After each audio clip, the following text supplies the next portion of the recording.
Okay. Hi, I'm E.D. Lewis, and welcome back to my channel, E.D. Lewis Reviews, back with another video. This is not a review, but it is a tag video. This is the Library of Horror book tag, and it was created by Alex's Library, which I'll put the link below to that video and and her channel.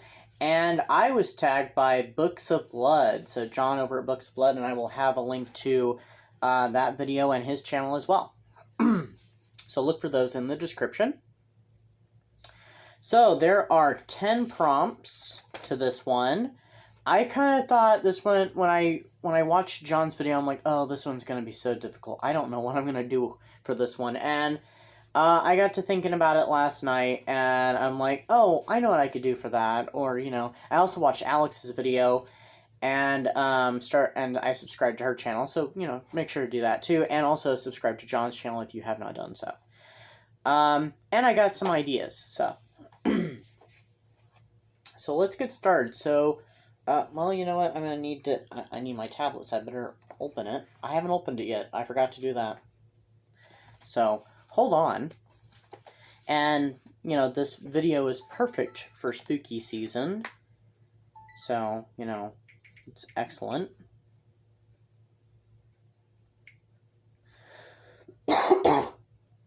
Sorry about that. Okay, where am I at? Select library. And I need to pull up the first one for this that I'm selecting. There we go. Awesome. Okay, so prompt number 1. Sorry about that. I thought I was ready and I wasn't ready. Dead doesn't mean gone. That right there, that makes me kind of think of in Pet Sematary with, you know, oh my god, I forgot the line now.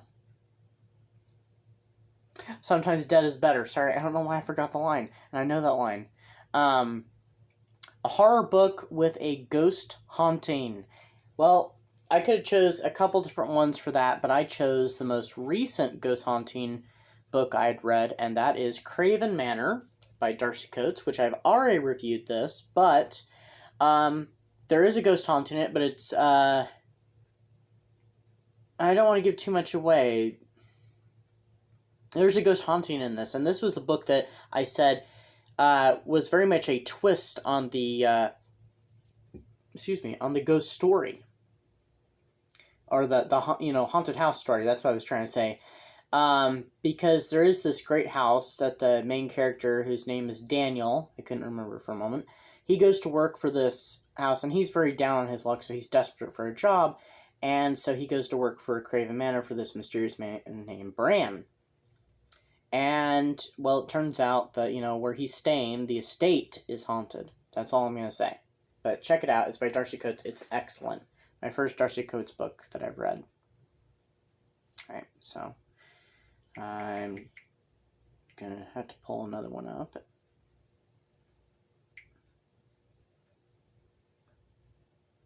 This is not for my next one. This is just, you know, one of them. Come on.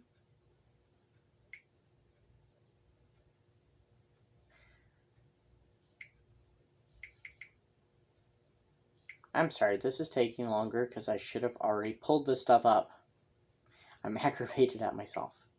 Okay.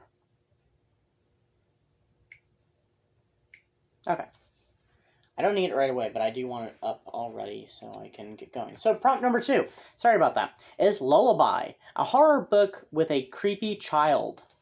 I had to think about this one because I have not read many creepy child books or books with creepy children in them.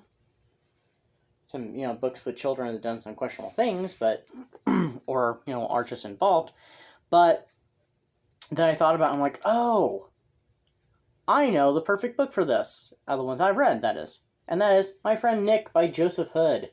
I've talked a lot about this book in the past. I haven't talked about it recently. I've kind of given it a little bit of a break, but it's back on my channel here again. It features a creepy kid in this book, and he is really creepy. I can't tell you all the reasons why, but he's rather disturbing, and he kind of makes you think of the Joker in the movie The Dark Knight. And I guess that's actually what Joseph Hood was actually kind of channeling when he was writing this. It's kind of that whole one bad day type thing. But the kid in question is the character of Nick. And I can't tell you any more without spoiling it. So do check out this book. It is great. And it's going to pop back up in the video in just a little bit. So. Alright, prompt number 3.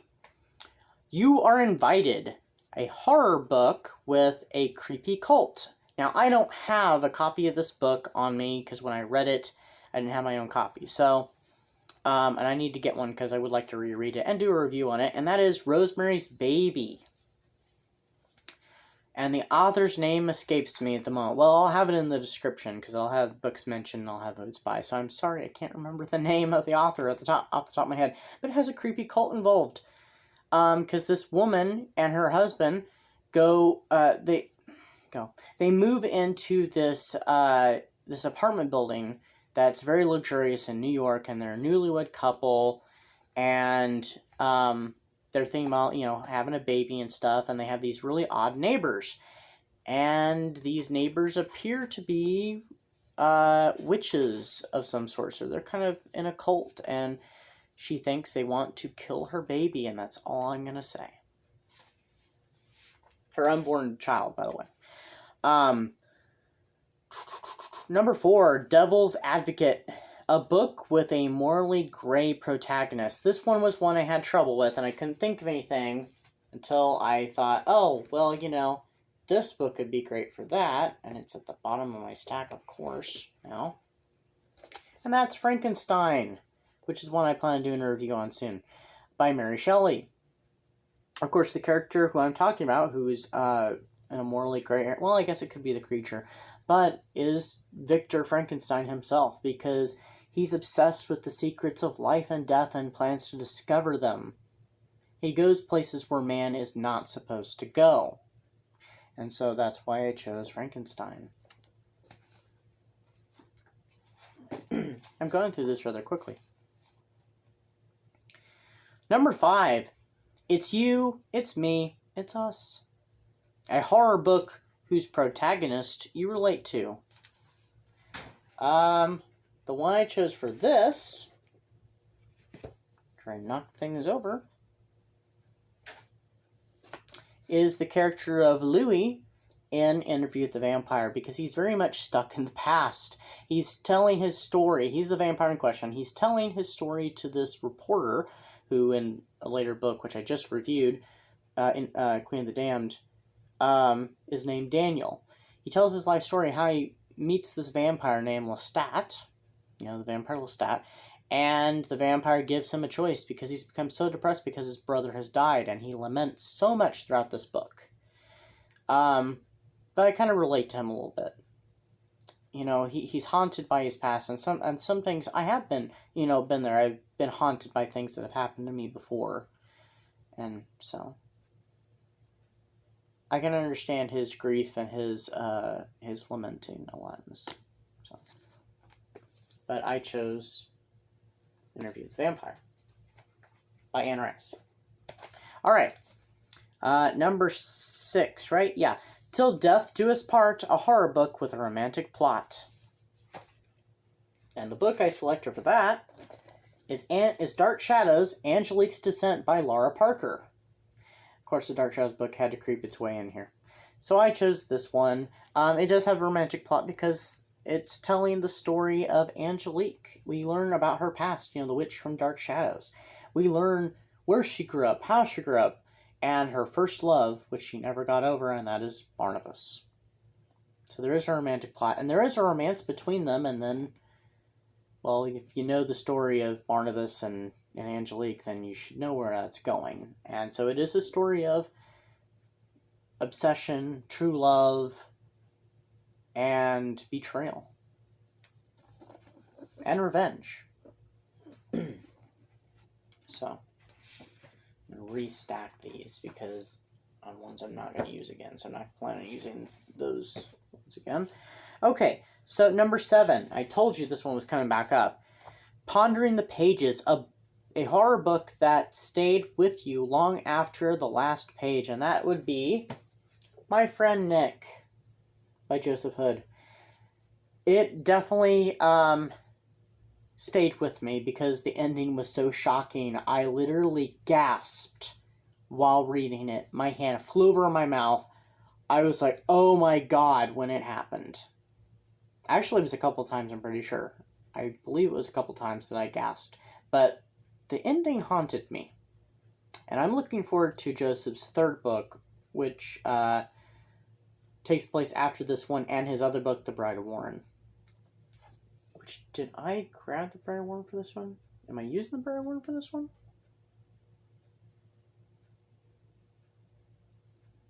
Oh, I might have forgotten to grab it. Somebody had to grab it. It's behind me, though. Okay, so put that in the stack. Okay. Oh, no. That was a different video. Sorry, that was a different video I did it. That was a while back, wasn't it? Whenever I last talked about The Bride of Warren, I'm thinking, or maybe I considered it for one of these, then I changed my mind. Oh, I did. I was considering it for another prompt. That's what it was. Never mind. All right. Well, I knew my tablet was going to come back. So this one is number 8, Nightmare Fuel, a horror book that left you deeply unsettled. Well, I have the perfect one for that. It's one I recently read and I haven't done a review on yet, but it is Let the Right One In by John Lindqvist. Swedish. I have a hard time with Swedish names, and I'm sorry. But this book was rather unsettling. I've seen both the movie adaptations several times over. There's going to be a new TV show coming to like Showtime or something like that, I think. And there's some things in this one that are cringeworthy. So when I do this review, there will be triggers because this book is a trigger book because there is a child character who gets... There's lots of stuff involving... I'll just say this. There's lots of stuff involving kids and really unfortunate, sad, terrible things involving kids. And that's what I'm going to say right there. And that's why this book is rather unsettling. So, all right. I don't need the tablet anymore. Sorry about that again. All right, number 9. We got the last two now. Cover Your Eyes. A genuinely shocking horror book. Well, the book I chose for that is one that I also need to review sometime soon. And that is In a Dark Place. It's by Carmen Reed and Al Snedeker with Ray Garton. And Ray Garton, from what I understand, was the one who pretty much he did the writing, and it's their story. This is the story about the haunting that inspired the movie The Haunting in Connecticut. So whether if you believe it that the story is true or not, the way this book is written, it's written more like a novel, and it is rather shocking and horrific, the things that went on in that house. Whether if they were true or not, it makes for a horrific story. So. All right. And finally, number 10, a book you would recommend to everyone, and that would be The Haunting of Hill House by Shirley Jackson. This book I would recommend to anybody and everybody who wants a good horror story, good psychological, good supernatural story that really makes you wonder. So it leaves all kinds of questions. What's real, what's not, what's in their head, what's, It's one that gets deep, and it has some really creepy parts in it. So I've done a review on this, and I've also brought this up, I think, in the last tag video I did. It was my tag video, actually. But yeah, so I highly recommend read this book. And see, if you want to see adaptations of it, you should still read the book, even if you're going to watch the adaptations. Watch the original one from the 60s, called The Haunting. Don't see the 90s one with Liam Neeson and Catherine Zeta-Jones, and see the Netflix series, which actually I still have not finished. But from what I watched, it's really, really, really good, and the book's excellent too. So, all right, and the last bit of this tag is to tag people, and I really don't know who's done it and who hasn't, except for I know John at Books of Blood has. So I don't know who to tag. I'm just going to leave it open to anybody who sees this video who wants to do it. Please feel free and please do so. So you can say I tagged you, so you're tagged. Everybody who's watching. So please do this video. Please do this tag, and help spread this tag around, because I do believe this is Alex's library's first original book tag, and so let's help it grow. Anyway, I hope everybody's having a great spooky season. We're almost to October, and my next video will be in October. It will be coming out on the 2nd. So, anyway, I'll see you then, and stay tuned to my channel, and hit like, subscribe, the little bell, leave a comment down below, and I will see you next time, right here on ED List Reviews. Bye-bye.